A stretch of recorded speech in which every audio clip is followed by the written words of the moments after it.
नमस्कार, आशा करता हूँ आप सब अच्छे होंगे और आपकी स्टडी भी अच्छी चल रही होगी। जैसे कि आपको पता है, राजस्थान के अंदर कर्मचारी चयन बोर्ड द्वारा आयोजित एलडीसी का एग्जाम हो गया है। बहुत सारे कैंडिडेट ने एग्जाम दे दिया है और अब इंतजार कर रहे हैं उसकी कट ऑफ की, उसकी आंसर की के बारे में इंतजार हो रहा है। तो मैं आपके साथ डिस्कस करूंगा कि पेपर का लेवल कैसा था, कितनी कट ऑफ जा सकती है कैटेगरी वाइज, मेल फीमेल की क्या रहेगी। और तो इसलिए आप मेरे साथ आखिरी तक जुड़े रहें। अगर आप इस चैनल पे नए हो, चैनल को जरूर सब्सक्राइब करें। आप हमारा व्हाट्सएप और टेलीग्राम ग्रुप ज्वाइन कर सकते हैं, जिसका लिंक आपको वीडियो के डिस्क्रिप्शन में मिलेगा। तो आप सभी लोग सबसे पहले कमेंट सेक्शन में ये बताना कि आपने कि कितने नंबर बन रहे हैं। हम नंबर की बात करेंगे। अगर आप क्वेश्चन बताना चाह रहे हो कि आपके कितने क्वेश्चन राइट हो रहे हैं, तो उसके आगे आप ये भी लिख सकते हो, कमेंट जरूर करें, क्योंकि हमें एक फिर आइडिया हो जाएगा कि हमने जो बच्चों से बातचीत की है, क्या आपकी भी उसी रेंज में नंबर बन रहे हैं या उतने ही क्वेश्चन है सही हो रहे हैं। अगर आप नंबर बताना चाहो तो मार्क्स लिख के बताना कितने नंबर बन रहे हैं आपके। अगर आप क्वेश्चन बताना चाहो तो क्यू लिख के बताना कि आपके इतने क्वेश्चन राइट हो रहे हैं। तो अब बात करते हैं कि बहुत सारे लोग कंपैरिजन कर रहे हैं इसका, जो पिछली वाली भर्ती थी जो विदाउट सीईटी हुई 2018 के आसपास है, उससे कंपैरिजन कर रहे हैं। उससे कंपैरिजन नहीं कर सकते, क्योंकि उस टाइम कंपटीशन अलग था, उस टाइम सीटें भी ज्यादा थी और अब की बार सीटें भी कम है, अब की बार बच्चे भी कम बैठे हैं और अब की बार है सीईटी बेस भर्ती है। तो हर एक डाउट मैं आपकी दूर करने की कोशिश करूंगा, तो आप मेरे साथ जुड़े रहें। कितनी भर्ती थी? सबसे पहले मैं पोस्ट की बात करूं, कितनी पोस्टें थी? लगभग 4200 पोस्टें थी। 4100 कुछ पोस्टें थी, 4200 मान के चलते हैं। सीटी से 15 गुना की लिस्ट आई, तो कितने कैंडिडेट पास हुए थे? लगभग 70,000 के आसपास कैंडिडेट ने पास किया था। अब इन्होंने एग्जाम दिया तो इसमें से करीब करीब 70% कैंडिडेट ही प्रेजेंट थे, मतलब पेपर देने गए थे। इतने लोगों की अटेंडेंस रही थी। मोस्टली बच्चे तो क्या एब्सेंट रहे, 30% के आसपास। अब जो आपका पेपर वन था, पेपर फर्स्ट था, उसमें कितने क्वेश्चन थे? 150। और किसके थे? जीके, जीएस और मैथ के आपके क्वेश्चन थे। अब बच्चे क्या बोल रहे हैं कि इसमें आउट ऑफ सिलेबस हो गया, क्योंकि इंडिया का पोर्शन भी इन्होंने इसमें डाल दिया कि 15 से 20 क्वेश्चन है, क्या हमारा आउट ऑफ सिलेबस हो गया। ये भी डिमांड कर रहे हैं। तो उसका क्या, किसको बेनिफिट मिलेगा? क्योंकि बहुत सारे बच्चों ने इंडिया वाला या अदर जो पोर्शन है वो पढ़ा नहीं था, तो जिन्होंने पढ़ा इसका इनको बेनिफिट हो गया।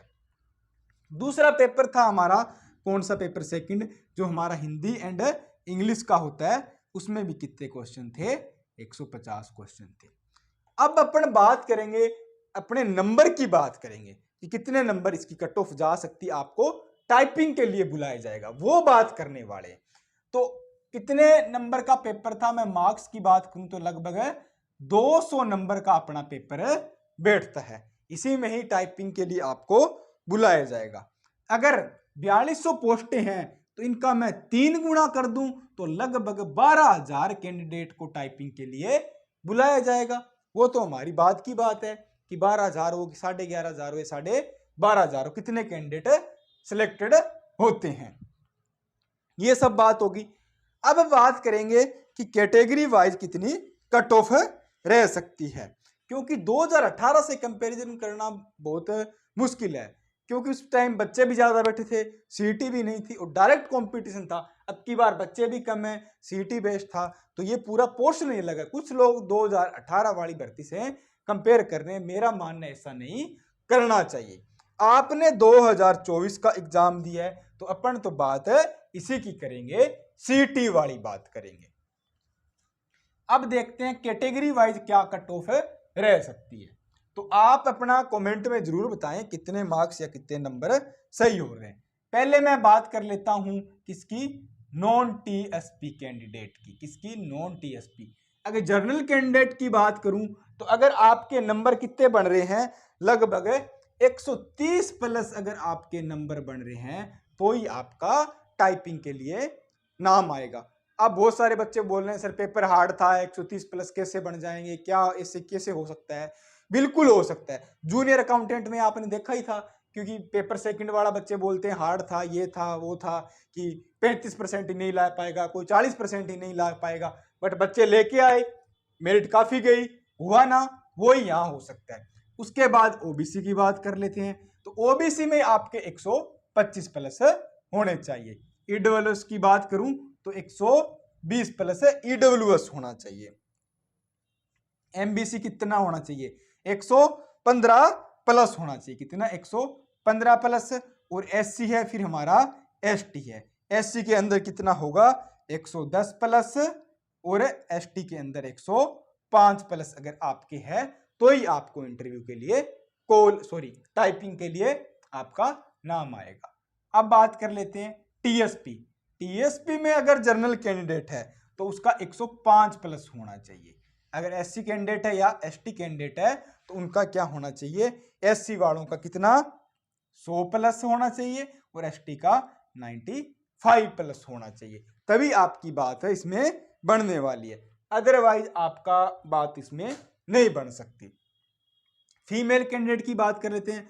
बहुत सारे फीमेल कैंडिडेट बोलते हैं सर हमारा नहीं बताते आप, तो मैं आपका भी बता दूं, आप किसी भी कैटेगरी से हो, इनके अंदर आप अपने -5 नंबर कम कर लेना, -5 नंबर कम कर लेना, तो आपका भी कॉल या आपका भी रोल नंबर आ जाएगा टाइपिंग के लिए। अब जिन कैंडिडेट ने, क्योंकि मिला तो लिया हो गया आपने कोचिंग वालों के साथ, या अदर आपने गूगल से इधर उधर रिसोर्स निकाल के अपने, कि आपको पता चल गया आपके कितने क्वेश्चन सही हो रहे हैं और कितने नंबर बन रहे हैं, तो आपने ये देख लिया, तो आप अगर आपके इतने नंबर बन रहे हैं, इससे ऊपर हो, तो आप अपनी हिंदी और इंग्लिश की दोनों की टाइपिंग स्टार्ट कर दो। बाद में टाइमिंग इतना नहीं मिलने वाला है, अभी मौका है। अगर आपके नंबर बन रहे हैं, टाइपिंग में स्पीड बढ़ाओ, तभी जाके फाइनल सिलेक्शन होएगा। तो आप कमेंट कर जरूर करना कितने नंबर बन रहे हैं। तो मुझे उम्मीद करता हूं आपके सारे डाउट क्लियर होंगे। सभी कैटेगरी वाइज कट ऑफ की बात होगी, पेपर के लेवल की बात भी होगी। पेपर ज्यादा इजी भी नहीं था और ज्यादा कठिन भी नहीं था, पेपर थोड़ा मॉडरेट लेवल का बोल सकते हैं, क्योंकि हार्ड से थोड़ा सा कम हार्ड था। मतलब हार्ड था क्योंकि मैथ के अच्छे क्वेश्चन थे, साइंस के अच्छे क्वेश्चन थे, कुछ बोल रहे हैं कि आउट ऑफ सिलेबस हो गया, वो था, तो इस करके पेपर थोड़ा सा मतलब अच्छे लेवल का था। वैसे होना भी चाहिए, पर अब की बार ये है कि पेपर लीक वाला ये कुछ ऐसा मामला सामने नहीं आया। बाकी मैं कट ऑफ का अलग से वीडियो बना लूंगा और आपको इन्फॉर्म कर दूंगा। जो भी कोई अपडेट होगी वो भी मैं आपको इसी चैनल पे दे दूंगा। आपके राजस्थान से या इस भर्ती संबंधित या सेंटर की भर्ती से संबंधित है, वो सारी अपडेट आपको यहाँ पे मिलने वाले। तो चैनल को सब्सक्राइब कर लेना, व्हाट्सएप और टेलीग्राम ग्रुप ज्वाइन करना न भूलें। तो मिलते हैं नेक्स्ट वीडियो में। जय हिंद, धन्यवाद।